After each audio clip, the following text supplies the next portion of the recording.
Unión Europea. Con la Unión Europea tenemos una relación maravillosa,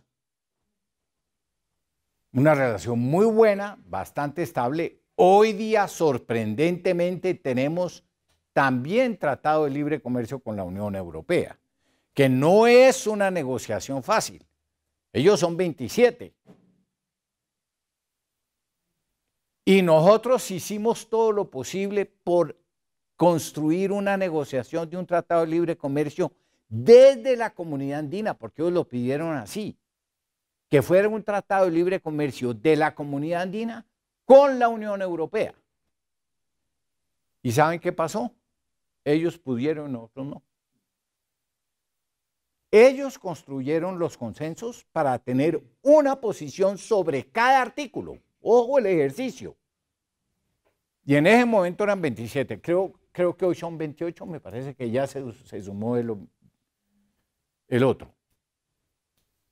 27 países negociaron todos los artículos y mandaron a un negociador que interpretaba los intereses de los 28 y nosotros no pudimos con los 4. Uy, se los confieso porque yo presidí esa negociación. ¡Qué agarrón tan feroz! Pero entre nosotros, no con los europeos. Nos agarramos y acabaron de un lado Ecuador y Bolivia y del otro lado Perú y Colombia. Y dada semejante gazapera, no, porque es que, entonces los europeos dijeron, no se peleen más, yo voy y les ayudo. Yo les digo cómo saludarse, cómo no le eche el café al otro por la cabeza, no es necesario darle patadas, de golpe usted puede hablar con él. No pudimos. No pudimos. Y entonces Colombia se fue por un lado, Perú se fue por el otro y Ecuador y Bolivia dijeron jamás, detestamos esos tipos. Y además Colombia y Perú son traidores. Cada uno negoció su acuerdo. Entonces Colombia tiene un TLC por aparte, Perú tiene un TLC por aparte con la Unión Europea. Y que yo sepa, Ecuador lo estaba negociando con el nuevo gobierno, con Lenin, y tengo entendido que Bolivia sí nunca tuvo y que está tratando de ver cómo se hace eso, cómo se maneja esa relación comercial. Pero ¿qué puede decir Colombia? Tiene una muy buena relación con la Unión Europea. ¿Cuál es el elemento que más le ayuda a Colombia en esa relación? Fíjese lo que son las cosas de la vida, el proceso de paz. La Unión Europea resolvió apoyar el proceso de paz con todo, no solo ayuda financieramente, sino que ayuda técnicamente. Y tiene un comercio que está mejorando. Partamos de la base de que lo que más le interesa a Colombia para mejorar el comercio es su diversificación. Y en la medida en que podemos diversificar, eso se ve en la economía colombiana y tiene un elemento social muy importante. ¿Cuáles son las dificultades? Desde hace mucho tiempo, derechos humanos. Incluidos los derechos humanos, derechos laborales. Entonces, la problemática colombiana en derechos humanos se le atraviesa a esa relación y nos pone muchísima atención. Pero es una relación, cuando ustedes cogen país por país y cuando ustedes cogen la institucionalidad de Bruselas, la relación es estupenda y es muy generosa por parte de la Unión Europea en la medida en que, en coordinación con el gobierno nacional, se construye y se construyó y se construye una agenda de cooperación internacional consensuada que resulta muy conveniente para el país. Esa relación es muy buena. Quiero simplemente agregar un comentario a la relación con Asia. Nos ha costado mucho trabajo. Empieza a ser importante. Yo creo que el primer presidente colombiano que realmente se preocupó de que Colombia tuviera suficientes embajadas en Asia fue el presidente Barco. Virgilio Barco, que se obsesionó con abrir embajadas allá, abrió una embajada en Indonesia, abrió una embajada en Tailandia que no teníamos. Nosotros durante mucho tiempo tuvimos una embajada en Japón y una embajada en Corea del Sur. Y la embajada en Corea del Sur por la participación de Colombia en la guerra del 51. Tiene esa explicación. Bueno, es el presidente Barco el que hace un esfuerzo muy grande por aumentar el comercio y aumentar.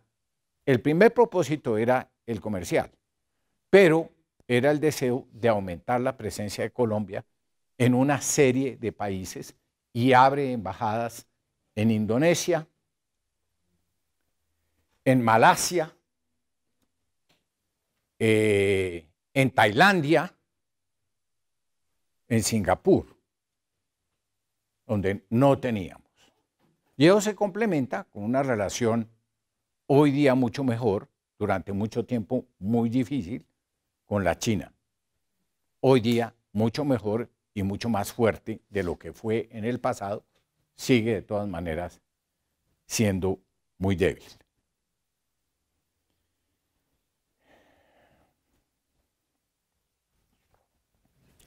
Yo quisiera, espérese que quiero asegurarme que no se me pase.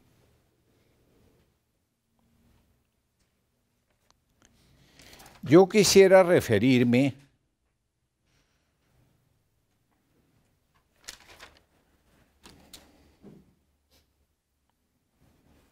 a algo que en nuestras relaciones es muy, muy importante y es sorprendente. Y yo creo que es distinto con el resto del mundo.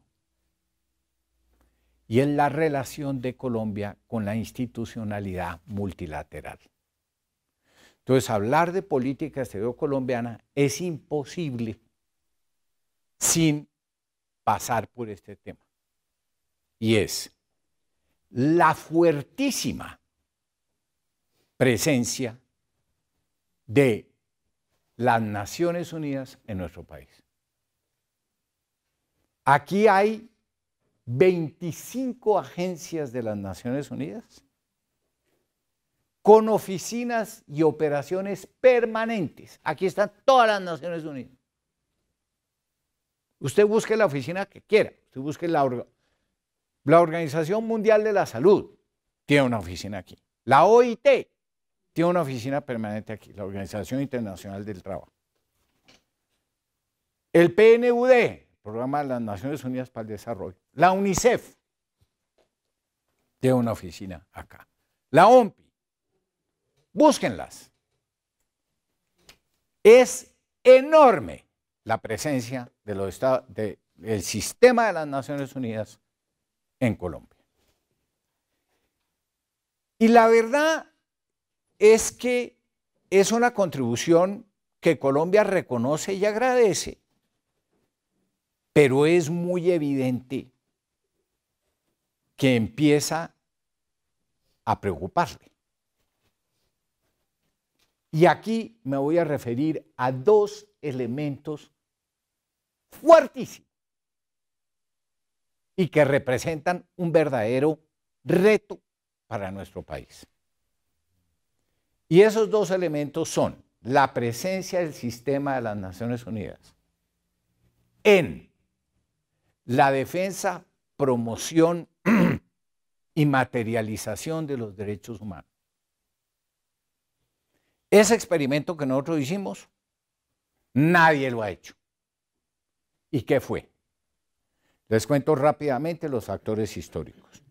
El presidente Ernesto Samper, su canciller Rodrigo Pardo, deciden en 1996, ante una situación insostenible de violaciones de derechos humanos en Colombia y ante unos índices de homicidios, torturas, desapariciones forzadas, violencia sexual, utilización de minas antipersonales, reclutamiento forzoso, ante una situación que ya era inmanejable en lo que era la Comisión de Derechos Humanos en las Naciones Unidas y en lo que era la Comisión Interamericana de Derechos Humanos en San José, dependiente de la OEA, el presidente Samper y su canciller resuelven hacerle una propuesta a la comunidad internacional.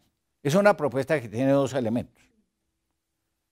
Se le hace a las Naciones Unidas, al alto comisionado para los derechos humanos de las Naciones Unidas, en ese momento bajo la dirección del embajador José Ayala Lazo, ex canciller ecuatoriano. Y se le hace al mismo tiempo la propuesta básicamente a Canadá, Estados Unidos y toda la Unión Europea. ¿Y qué les dice Colombia? Colombia les dice, no me sancione. Entiendo que estoy al borde de la sanción, no me sancione. Yo reconozco mi problema. Abran ustedes una oficina en Colombia para la cooperación en derechos humanos para con Colombia. Y la cooperación en derechos humanos para con Colombia se va a hacer a través de una oficina que ustedes abren. ¿Con qué intención? Con la intención de que esa oficina cumpla con las siguientes funciones. Primero,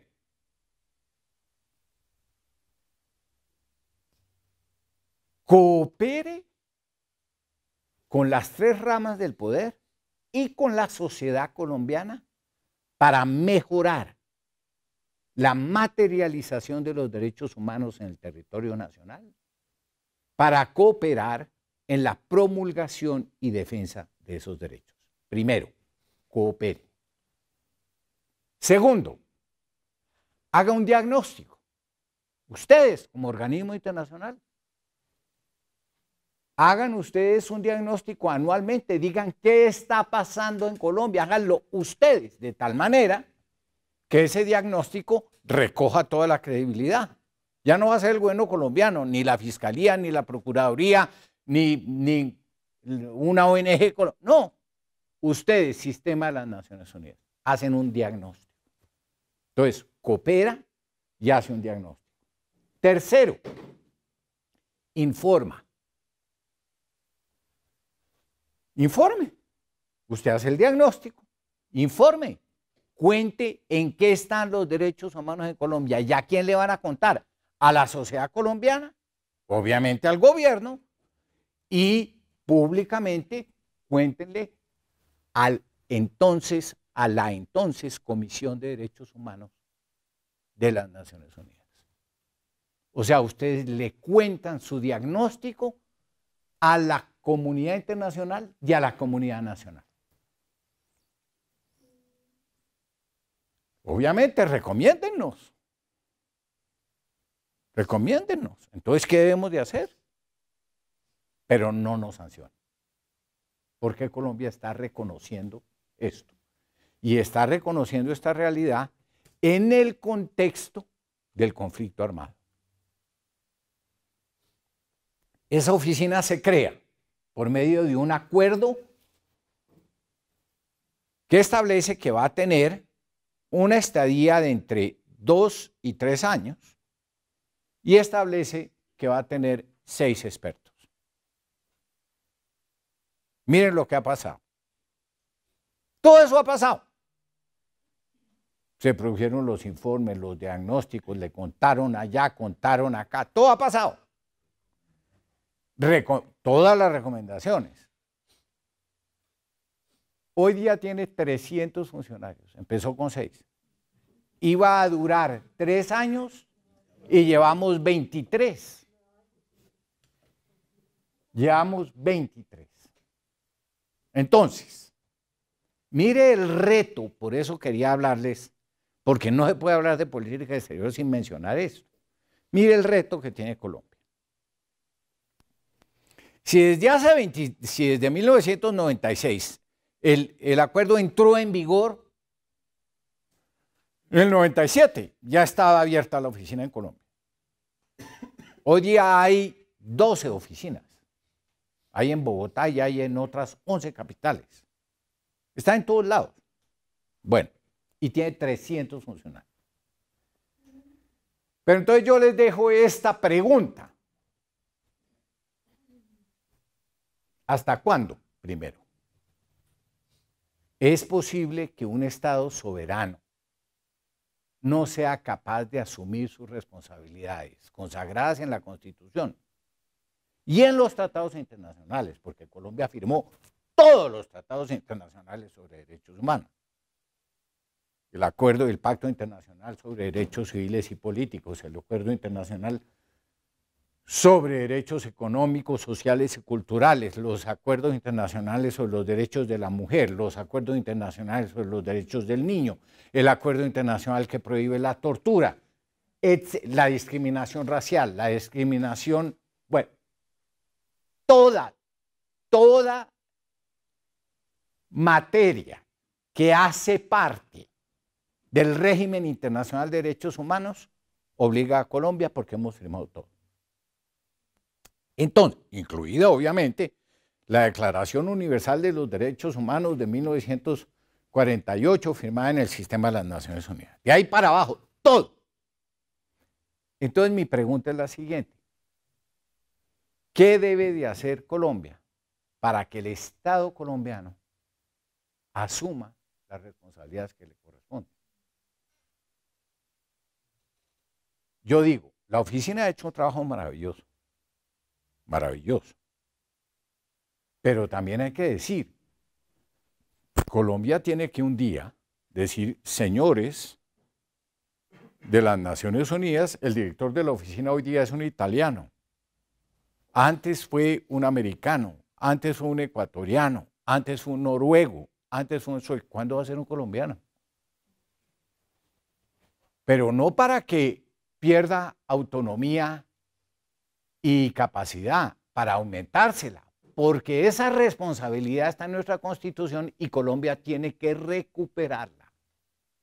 Porque pasa algo que es muy preocupante. Como yo estoy en este claustro, yo creo que aquí yo salgo vivo. ¿Por qué? ¿Cómo puede suceder que un país hoy llega con 47, 48 millones de habitantes, con 200 años de historia, no asuma las responsabilidades que establece su propia Constitución? Y entonces lo que les digo que me preocupa es esto, que es que hay una actitud un poco irresponsable, no lo digamos ni siquiera así, hay un nivel de evasión de la responsabilidad nacional. Cuando dice, eso lo hace las Naciones Unidas. Sí. O sea, ¿cómo es eso? Les dejo solo ese pensamiento para que quede por aquí dando vueltas en este claustro, que además es de los claustros que está dispuesto a abrir esa discusión. Claro, al que diga que hay que cerrar esa oficina, le van a decir, pero ¿cómo se le ocurre si eso es lo que nos salva? Claro, pero lo que yo mucho me temo es que nos hemos quedado en una zona de confort. No, hombre, ahí un señor, esta vez es un italiano, que un señor Bruno Nori. No, pues traiga si quiere un sueco. Y la responsabilidad de los derechos humanos queda traspasada. Pero al traspasarla la reducimos y la evadimos esa responsabilidad. Ahí lo dejo. El otro tema que es ineludible es el papel. Les dije que dentro de toda esa presencia de las Naciones Unidas había dos temas que me preocupaban. El primero, derechos humanos. El segundo, que me preocupa menos, pero que es apasionante, es el rol de las Naciones Unidas en la verificación del acuerdo de paz. ¿Y por qué es apasionante? Es apasionante por dos razones. Primero, porque Colombia propuso ese rol y nada menos que el Consejo de Seguridad, es decir, de lejos, la rama más capaz políticamente del sistema de las Naciones Unidas, el Consejo de Seguridad, que es el único que emite resoluciones obligatorias para todos los miembros de las Naciones Unidas. Ningún otro órgano de las Naciones Unidas genera obligaciones automáticamente. Solo el Consejo de Seguridad. Cuando aprueba una resolución, la resolución se vuelve obligatoria para los 194 miembros que hay. El Consejo de Seguridad de las Naciones Unidas, por unanimidad, los 15 miembros, los 5 nucleares con puesto permanente y con derecho a veto, más los otros 10, todos dijeron, sí señor, nosotros nos convertimos en un elemento del mecanismo de verificación del cumplimiento de los acuerdos. Esa labor la hacen espléndidamente en la primera etapa, que fue definitiva, es decir, en verificar el cese de fuego y cese de hostilidades. Segundo, en verificar el desarme, la desmovilización y el desarme. Impresionante, porque se movieron 12.000 guerrilleros y entregaron las armas. Eso todo fue verificado por el mecanismo que preveía el acuerdo, que eran FARC, gobierno y Naciones Unidas. Y las Naciones Unidas, Consejo de Seguridad, por unanimidad. Entonces, la primera etapa se cumplió espléndidamente. No tenemos cómo agradecerlo. No tenemos cómo agradecerlo. Ahora que estamos de moda esa vaina. Esta mañana uno oía el radio y bueno, wow. Uf, se necesita. Bueno, muy bien. Entonces, ya vamos a acabar. No, ustedes me dicen, no hablen más y yo me largo. No, porque es terrible y uno empieza a creer que sí. Entonces, el otro elemento, las Naciones Unidas verifican el desarme, el cese, perdón, en su orden, el cese de hostilidades, el cese al fuego, el desarme, y entonces hay una segunda resolución, también aprobada por consenso, los 15 países del Consejo de Seguridad, que dice, vamos a servir también de verificadores de los puntos 3.2 y 3.4 del acuerdo. ¿Cuáles son? Reintegración. Es decir, vamos a verificar que los guerrilleros que se desmovilizaron tengan acceso a los métodos para reincorporarse a la sociedad colombiana. Y votan todos que sí. Y ahí están haciendo eso. Y después dicen, el punto 3.4 del acuerdo, también lo vamos a verificar. Pero ahí están sufriendo mucho, porque es el punto que dice que las zonas afectadas van a recibir, yo sé que lo estoy poniendo en términos demasiado sencillos, las zonas afectadas por el conflicto van a recibir un apoyo particular del Estado para su desarrollo y normalización. Entonces, ahí no pasó lo mismo que en el primer punto. Está mucho más difícil, porque el Estado colombiano está colgado. Pero los señores del sistema de las Naciones Unidas ya dijeron, nosotros seguimos ahí, tranquilos. Nosotros seguimos ahí y vamos a decir lo que es. en dónde está cumpliendo Colombia, dónde no está cumpliendo las FARC, dónde no está cumpliendo. Invaluable para nosotros que estén ahí, porque además el Consejo de Seguridad inspira respeto y credibilidad. Y han votado por unanimidad las resoluciones. Tienen que votar una próxima resolución ahorita, faltan como 3 semanas, porque esas resoluciones dan mandatos de 1 año. Pero además no solo es el hecho de que ellos estén participando en todo el proceso, es que lo ayudan a financiar.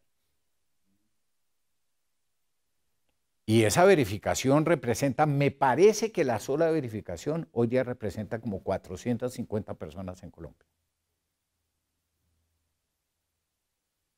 Viendo los territorios para la reincorporación y viendo los procesos. Entonces, quiero dejar ahí, como elemento de seguimiento de la política exterior colombiana, desde el punto de vista multilateral, es muy importante ver qué va a pasar, cómo vamos a evolucionar en 2 aspectos. ¿Qué pasa con la Oficina de los Derechos Humanos y cuándo asumimos? Y cómo se va a resolver el rol de la ONU en el proceso de paz. Yo quiero ahora, muy rápidamente, porque ahora sí empiezo a sufrir, referirme a algunas cosas que yo considero que han sido muy exitosas en la diplomacia colombiana. Porque después de que uno dice, describe toda esta cantidad de problemas, pues afortunadamente sí hay unas cosas que resultaron. No todas las que hubiéramos querido, pero hay unas cosas que resultaron y resultaron muy bien. Entonces voy a mencionarlas para que nos quede un ratico para unas preguntas o para una conversación. Primero,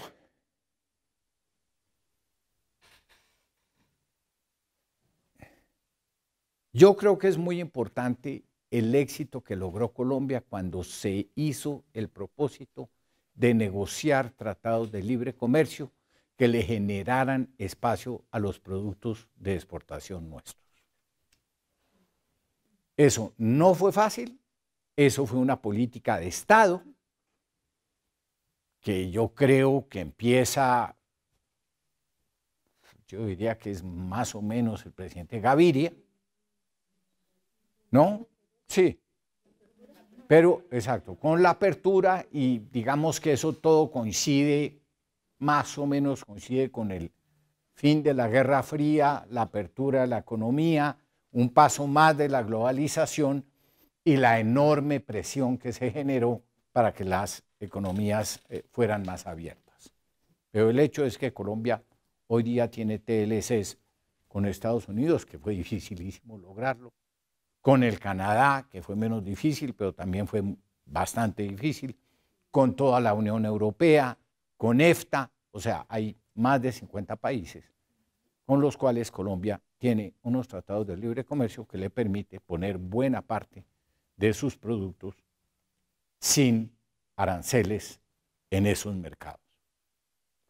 Eso fue una política de Estado, fue coherente y se pudo sostener. Y yo creo que cuando la gente dice, no, es que eso no ha dado el rendimiento, yo creo que lo que pasa es que estamos buscando la fiebre en las sábanas. Lo que ha sido poco eficiente ha sido la implementación interna para la productividad. Entonces ya es un tema más de... Sí. Bueno. La otra cosa que yo considero que fue muy exitosa es que durante 25 años Colombia desarrolló una política exterior con una diplomacia eficiente en la búsqueda del principio de responsabilidad compartida por parte de la comunidad internacional. Y ese principio finalmente fue adoptado en 1998 en el seno de la Asamblea General de las Naciones Unidas por consenso unánime. ¿Ese fue trabajo de quién? Fue trabajo de Colombia. Ustedes lo conocen perfectamente, saben en qué consiste el principio de responsabilidad compartida. Ha hecho una diferencia enorme. Y entre otras cosas, el principio de responsabilidad compartida es el que acaba explicando que se creara el ATPA, el APDEA y después la consolidación del Tratado de Libre Comercio. Acuérdese, es el principio de la responsabilidad compartida aplicado al problema mundial de las drogas. El otro tema que yo creo que hay que mencionar como un éxito de la política exterior colombiana es el manejo que la Cancillería pudo darle, que los agentes diplomáticos le pudieron dar a la internacionalización del conflicto. Es decir, a convertir la comunidad internacional en un elemento de contribución a la construcción de paz. Y es que ustedes piensen lo siguiente, que ha habido intentos de paz por lo menos desde 1981. Y que ustedes buscan los diferentes gobiernos colombianos y todos le apuntaron a eso y todos fueron fracasando. Hasta que Santos logra firmar lo que firmó. Pero ese es un esfuerzo nacional de 50 años. Porque es que el primer esfuerzo, digamos, yo creo que la primera propuesta original que no avanzó nada es del presidente Turbay en el año 82.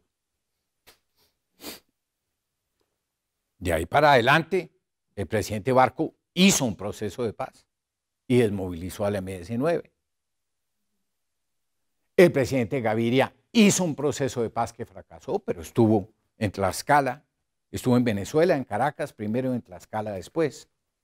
Bueno, sobra decir, me saltaba al presidente Betancur. El presidente Betancur logró aprobar una ley de amnistía, creó una comisión de paz, los sentó, empezó a hablar con ellos, con las FARC, hasta que se viene todo abajo con la toma del Palacio de Justicia.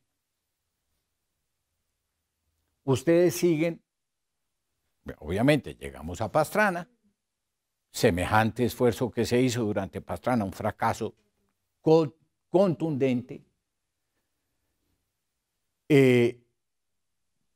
Samper tuvo una primera aproximación sin éxito y después llegamos entonces al esfuerzo grandísimo Samper antes de Pastrana, el presidente Uribe habló por lo menos 2 veces de buscar a las FARC. Y yo me atrevo a decirlo porque yo estaba ahí oyendo. Él decía, busquemos, ¿qué hubo? Y le decía a este señor Restrepo, ¿cómo se llamaba Restrepo?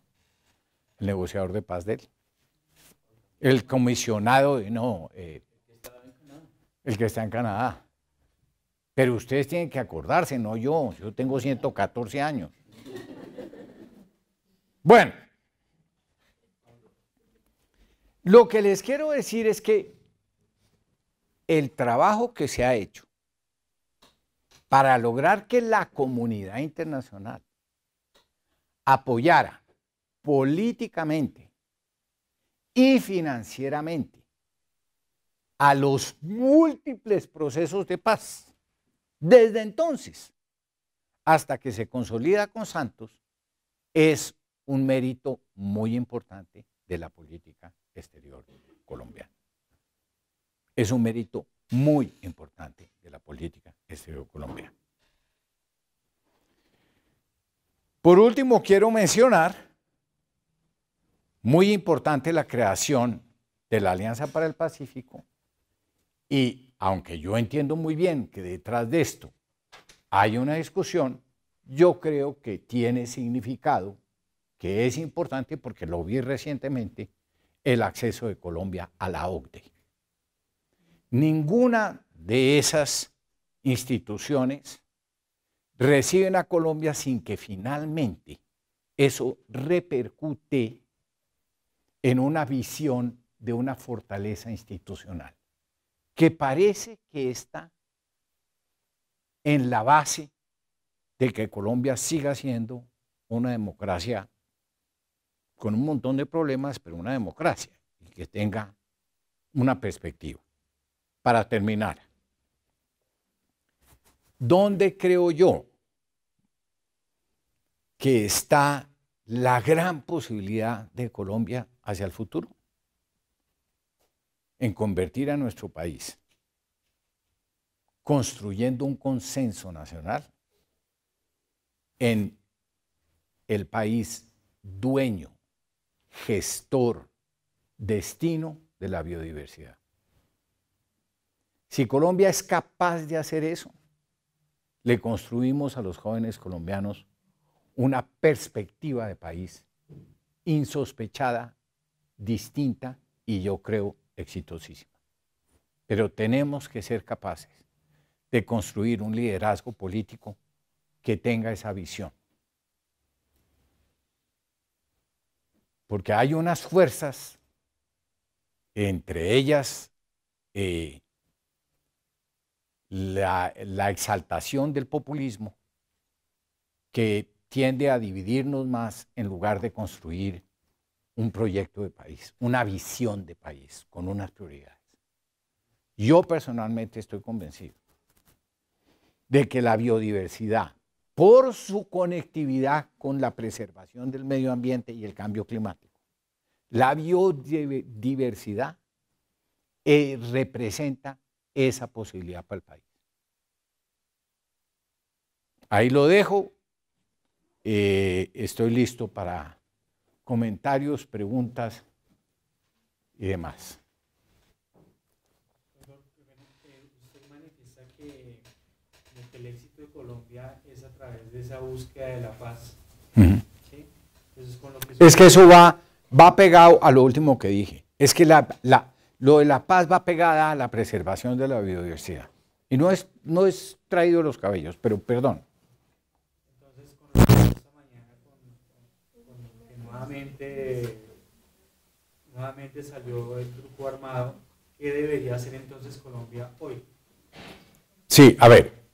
Como Estado. Sí, mire, yo mismo cuando llegué les dije, pues oí el radio en el carro mientras manejaba hasta acá y uno dice, wow, qué cosa esta, increíble. Yo lo que creo, se lo digo desde el punto de vista de una persona que trabajó para el Estado colombiano todo ese tiempo. Yo creo que nosotros tenemos que persistir. No es el momento de dejar 1 milímetro de espacio a una visión distinta que no sea la de persistir en la paz. Persistir en los acuerdos que se firmaron. Yo no creo que haya ni que reabrir ningún acuerdo, ni cambiar la actitud. Yo creo que hay una amenaza, pero yo creo que Colombia tiene suficiente capital político interno y tiene suficiente apoyo internacional para persistir en decirles a esos señores, ustedes están equivocados. Colombia dijo, su sociedad, su gobierno, sus instituciones, que extendía la mano para hacer la paz. Nosotros mantenemos esa mano extendida. Yo creo que volver atrás es imposible y yo creo que no, Colombia no está de acuerdo con eso. Y voy a simplemente agregar lo siguiente. En el fondo, tal vez lo que más nos preocupa a todos es que se vuelva a disparar la violencia. Es decir, lo que más nos preocupa es que otra vez se imponga la lógica y la argumentación de la violencia. Pero mire, yo no sé si ustedes ya leyeron el libro de María Elvira Samper sobre 1989. A mí me tocó manejar esas estadísticas. Y yo tengo muy presente la década de los 80 y yo iría peor aún, la primera parte de la década de los 90, en que el número de homicidios por cada 100.000 habitantes en Colombia estaba entre 80 y 81. Piensen ustedes que en la Argentina hay 8. Nosotros tuvimos 81 homicidios por cada 100.000 habitantes toda la década de los 80. La mitad de la década de los 90. 81 homicidios por cada 100.000 habitantes.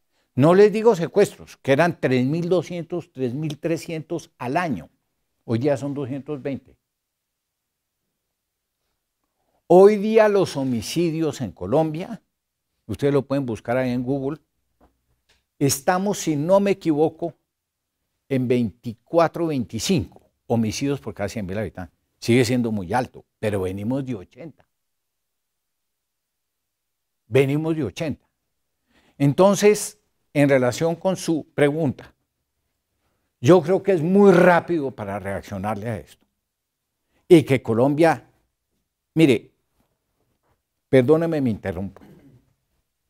Por lo menos en política exterior, que es la materia de esta charla, lo que más cuenta es la persistencia y la firmeza en las posiciones.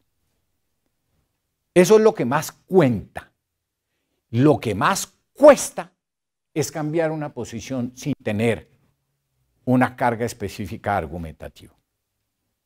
Sería gravísimo que Colombia a estas alturas le diera un timonazo a la propuesta de paz. Ese es un error de ellos, de los que resolvieron irse. Y claro, nosotros tenemos que hacer eso, yo lo haría, con una relativa humildad. ¿Por qué? Porque no ha sido el Estado colombiano el que más ni mejor ha cumplido.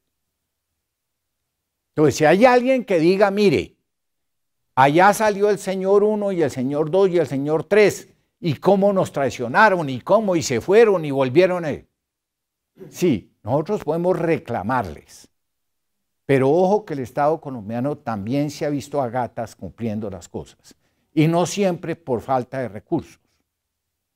Sí, por favor, aquí hay una pregunta, otra, 1, 2 y 3 y dejamos ahí, porque ustedes se aburren y después dicen, allá mandaron calvo a echar cuentos.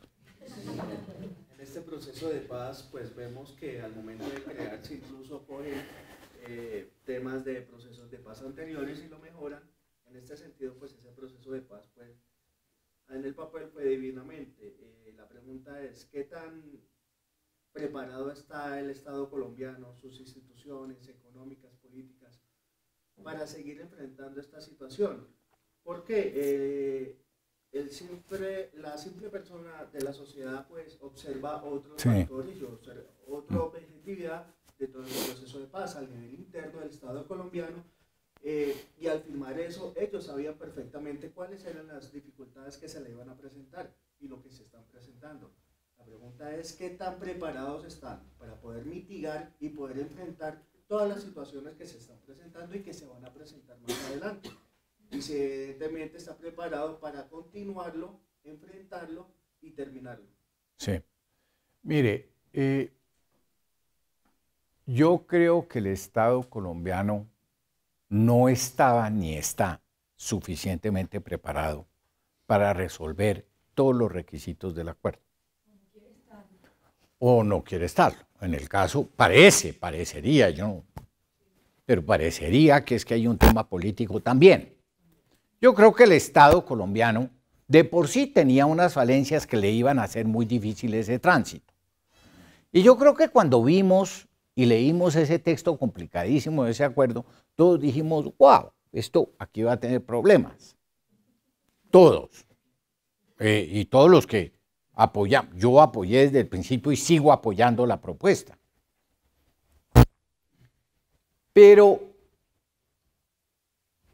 dicho eso, hay un reto grande para el país y hay un reto grande para la sociedad. Sin embargo, con lo que ya se ha logrado, el acuerdo está justificado.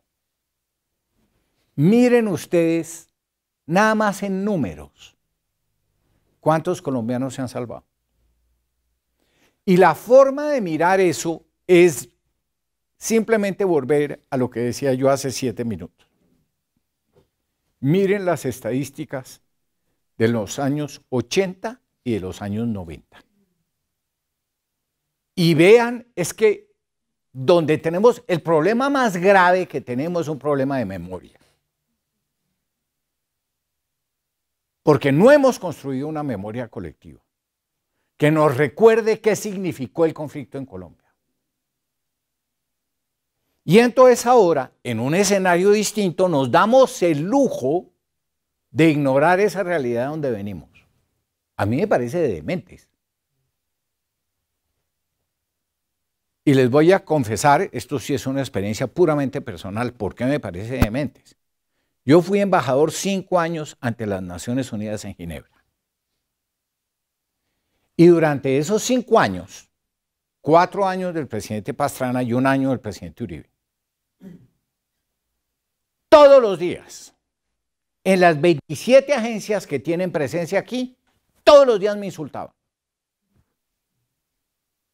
Y yo me acuerdo que yo al 4.º año le dije a mi señora, mira, o sea, al año le dije a mi señora, te voy a pedir un favor. Todos los viernes hacemos fiesta bailable, porque a mí me va a dar una depresión aquí. Uno viviendo en Suiza, rodeado de suizos, a menos 40 grados, y todos los días una insultada, porque el embajador es el objetivo de las falencias del país. Uno no se llama Camilo Reyes, uno se llama el embajador de Colombia. Le dije a mi señora, te pido el favor, tú consíguete, a todos los latinos que hay aquí, consíguete a los venezolanos, a los hondureños, a todos los que bailen. Donde uno pueda poner merecumbe y champeta y reggaetón, y que tomen trago. Y que uno pueda decir estupideces, al día siguiente le olvidó. Todo eso lo necesito, porque todo eso lo necesito, porque me va a dar una depresión. Al quinto año, dije, yo no resisto más. Y solo les cuento que yo acompañé por lo menos a 2 ministros y a personas con dignidad mayor de la de ministro, que me tocó sacarlos llorando de las asambleas de las Naciones Unidas. Entonces, es increíble. ¿Y por qué? Porque es que por eso nos decían que éramos un Estado fallido. Es que la expresión Estado fallido no es un invento de cualquier cosa. Es que las estadísticas que Colombia mostraban eran de un Estado fallido. No. Horrible. Entonces, yo estoy de acuerdo con usted. Estamos mal de capacidad. Tenemos riesgo de perder el soporte político. Pero miren de dónde veníamos. Miren lo que significó la paz. Una paz complicadísima, estoy de acuerdo. Ojalá la hubieran podido negociar distinto.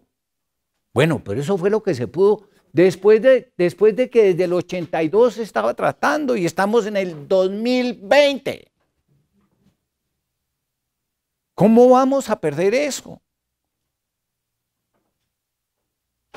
Yo quisiera que ese pensamiento se descartara, reconociendo que tenemos un poco de problemas. Claro. Pero esos problemas no nos puede generar el día de mañana, ahorita, pañitos de agua tibia con la baja criminalidad, pero no puede esas falencias llevarnos al día de mañana a volver al pasado y a volver. Hay algunas que sí. Hay algunas que sí. Tenemos que tener cuidado. Tenemos que ser capaces. Sí, tenemos que ser capaces. Y tenemos sobre todo que ser capaces de mantener lo que hasta ahora nos ha mantenido como Estado, es de mantener la fortaleza de unas instituciones. Eso nos lleva a la discusión sobre derechos humanos. Eso nos lleva a la discusión sobre la presencia de las Naciones Unidas verificando. Pero tenemos que ser capaces. No puede ser que Colombia no sea capaz. Claro que somos capaces. Pero hay que empezar, para responder su pregunta, ¿qué hacer ahorita? Persistamos. Mantengamos la serenidad y el criterio de que hemos llegado a la paz y de que hay que seguirla construyendo. Claro que va a haber problemas. Es difícil y es costosa. ¿Hay más preguntas?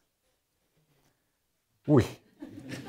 Bueno, tú habías pedido, sí, por favor. La comunidad internacional es uno de los principales actores en todo este proceso.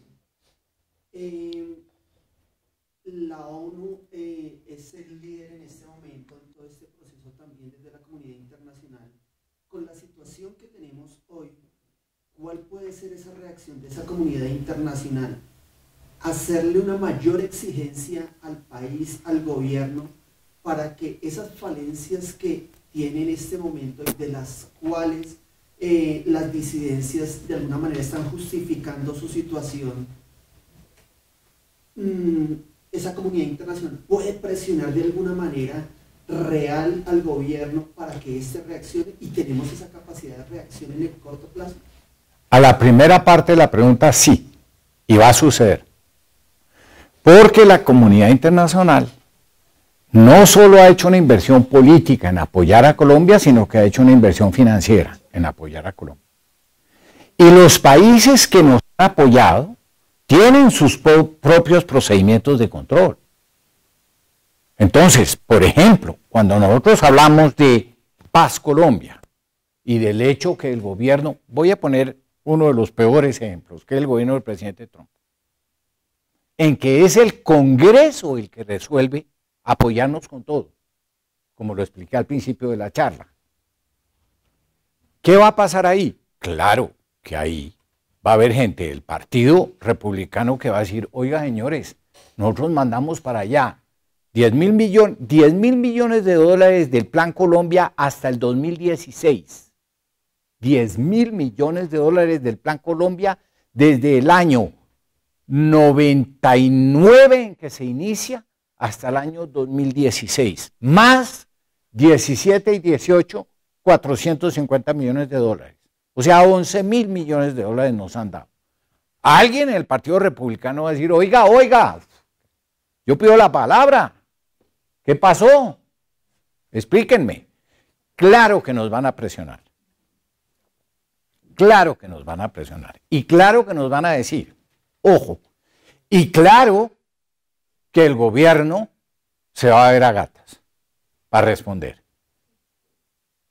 Porque al gobierno le van a decir, señor, usted vino aquí, el presidente fue, el canciller ha ido a decir que estaban apoyando la paz.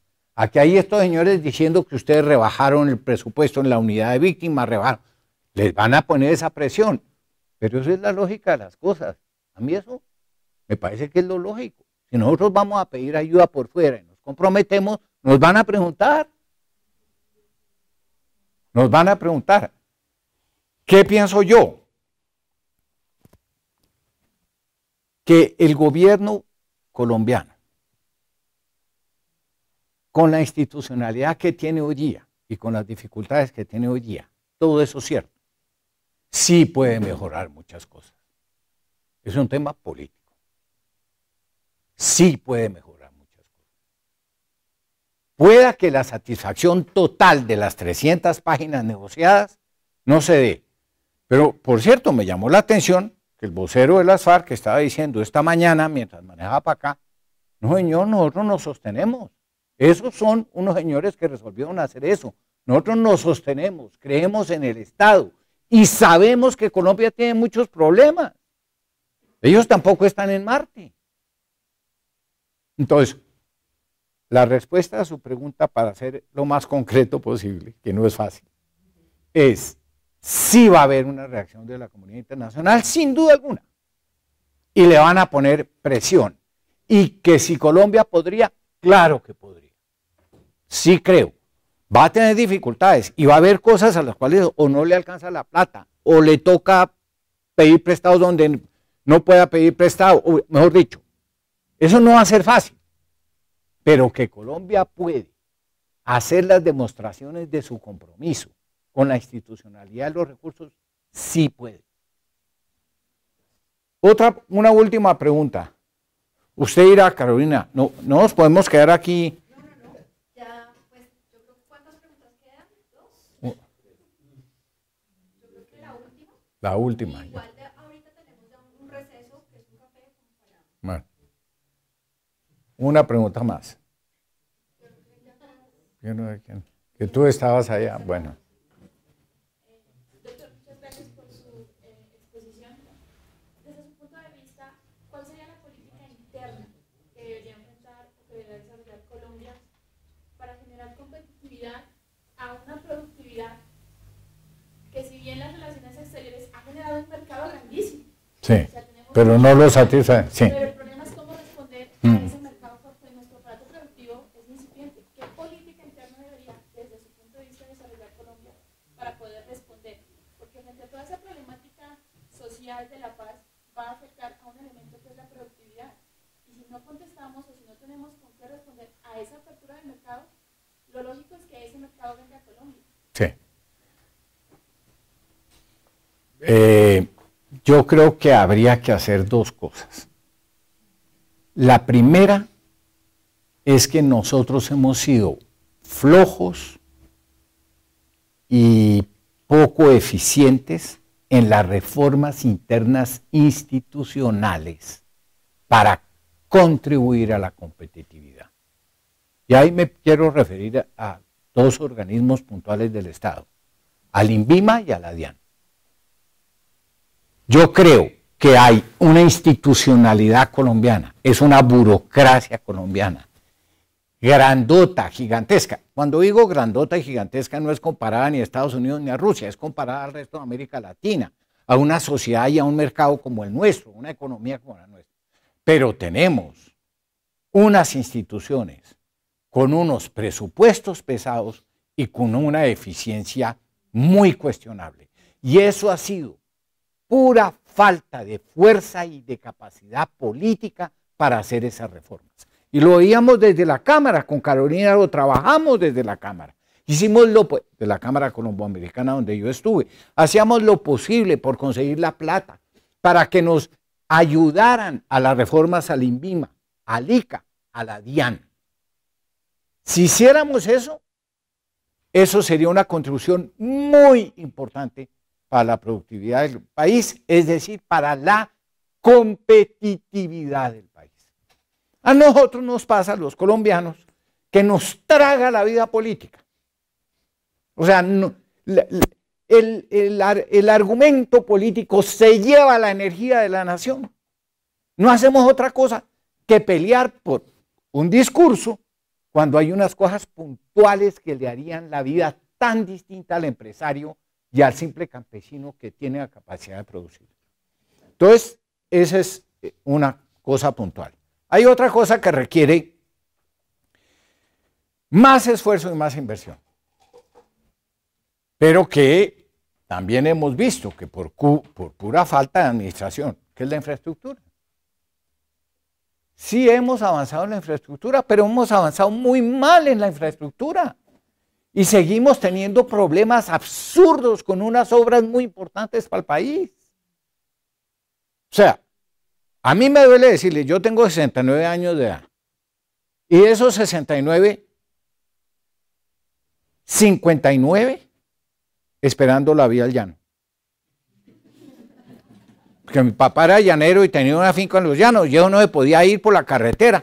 Para llegar ahora que se les venga abajo la carretera, que uno no le entra en la cabeza. ¿Cómo nos puede suceder eso? Entonces, la respuesta es, hay unas reformas que dependen de voluntad política, porque eso no son millones tampoco, no. Reformar el ICA o el INVIMA o reformar la DIAN y hacerle a la gente fácil la forma de pagar los impuestos. Entonces, hay un tema de reformas que es responsabilidad política. y la tiene el gobierno actual y la tuvo el gobierno anterior. Eso no nos digamos mentiras. El gobierno anterior se obsesionó con la paz y una parte administrativa de la agenda económica que se les quedó entre las páginas. Esa es la respuesta. Yo les agradezco muchísimo. Ha sido un gran honor venir a conversar con ustedes. Gracias. Gracias.